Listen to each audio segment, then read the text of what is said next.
বাবাকে টিভিতে দেখে মেয়ের উচ্ছ্বাস, আবেগে ভাসলেন লিটন। লাইভে এসে দেশবাসীর উদ্দেশ্যে মেয়েকে নিয়ে একই বললেন লিটন দাস।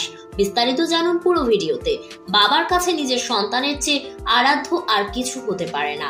ক্যারিবিয়ানদের ঘরে তাদেরকেই প্রথমবারের মতো টি-20-তে হোয়াইট ওয়াশ করার পর ট্রফি নয় বরং মেয়ে আনায়রাকে নিয়ে আবেগী পোস্ট শেয়ার করেছেন লিটন দাস। লিটন যখন দেশ থেকে অনেক দূরে ওয়েস্ট ইন্ডিজে দাঁড়িয়ে ম্যাচ শেষে সাক্ষাৎকার দিচ্ছেন, তখন দেশে টিভি স্ক্রিনে বাবাকে দেখে কাছে এগিয়ে আসেন আনায়রা।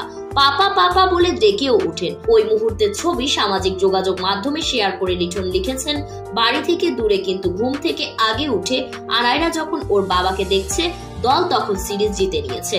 তাই তো লাইভে এসে দেশবাসীর উদ্দেশ্যে লিটন বলেন, একদিকে ক্রিকেটে আমার খারাপ সময় যাচ্ছে, তারপরেও আমার মনে অনেক শান্তি পাচ্ছি, কারণ নিজের দেশকে একটা সিরিজ জয় উপহার দিতে পেরেছি, আনন্দের উচ্ছ্বাসে ভাসাতে পেরেছি, নিজের পরিবারকেও তাতেই অনেক ভালো লাগছে, আর আমার মেয়েও অনেক আনন্দ করেছে।